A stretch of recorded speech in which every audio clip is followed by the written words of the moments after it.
प्राण प्रतिष्ठा में कांग्रेस के ना जाने पर बीजेपी का पलटवार। बहिष्कार करना कांग्रेस की आदत बन गई है।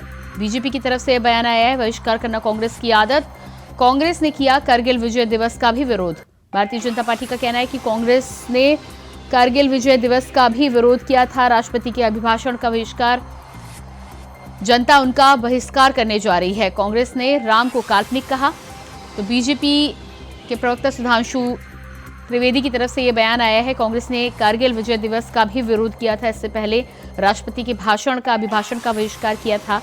भगवान राम को काल्पनिक कहा। महात्मा गांधी का दर्शन था राम राज्य। ये गांधी नहीं, नेहरू की कांग्रेस है।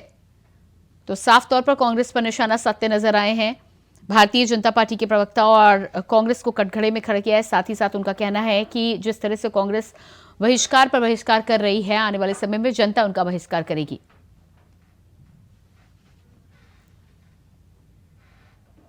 नई संसद भवन के उद्घाटन का बहिष्कार किया।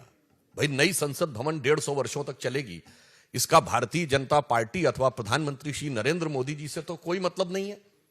उस ऐतिहासिक अवसर का बहिष्कार किया, जबकि उल्लेखनीय यह है कि अंग्रेजों के जमाने की संसद का बहिष्कार नहीं हुआ था। वॉयसराय के टाइम में जीएसटी लागू हुआ, भारत के कर संरचना में, टैक्स स्ट्रक्चर में ऐतिहासिक पैराडाइम शिफ्ट हुआ, उसका बहिष्कार किया। G20 अभी अभी हुआ, पहली बार ऐसा हुआ कि 20 राष्ट्राध्यक्ष और वो दुनिया के सबसे शक्तिशाली 20 देशों के राष्ट्राध्यक्ष भारत में आए। क्योंकि मैं पुनः विनम्रता से कह दूं कि नॉन अलाइन समिट भी हुआ था, पर नॉन अलाइन समिट उस समय वर्ल्ड का पावर सेंटर नहीं माना जाता था, and G20 is considered the power centre. उसमें महामहिम राष्ट्रपति के द्वारा दिए गए भोज का बहिष्कार किया। अरे, भारत की शक्ति का कितना बड़ा उद्भव था। क्यों कांग्रेस ने बहिष्कार किया था कारगिल विजय दिवस का? भारतीय जनता पार्टी के प्रखर प्रतिरोध के बाद आधे अधूरे मन से रस्म अदायगी के लिए 2009 के बाद शुरू किया, और अब हम उसको गर्व के साथ मनाते हैं। जब मई 1998 में पोखरण विस्फोट हुआ अटल बिहारी वाजपेयी जी की सरकार के नेतृत्व में, कांग्रेस ने 10 दिन तक बयान ही नहीं दिया, और फिर उसके बाद भी नकारात्मक प्रकार की प्रक्रियाएं, जबकि भारत ने पहली बार कहा था कि we have declared now we have become the nuclear state. कितना बड़ा ऐतिहासिक परिवर्तन था, परंतु उसके भी ये विरोध में खड़े हो गए। और तो और पूर्व राष्ट्रपति प्रणब मुखर्जी जी, जो आप ही की पार्टी के थे, उनके भारत रत्न समारोह का बहिष्कार कर दिया।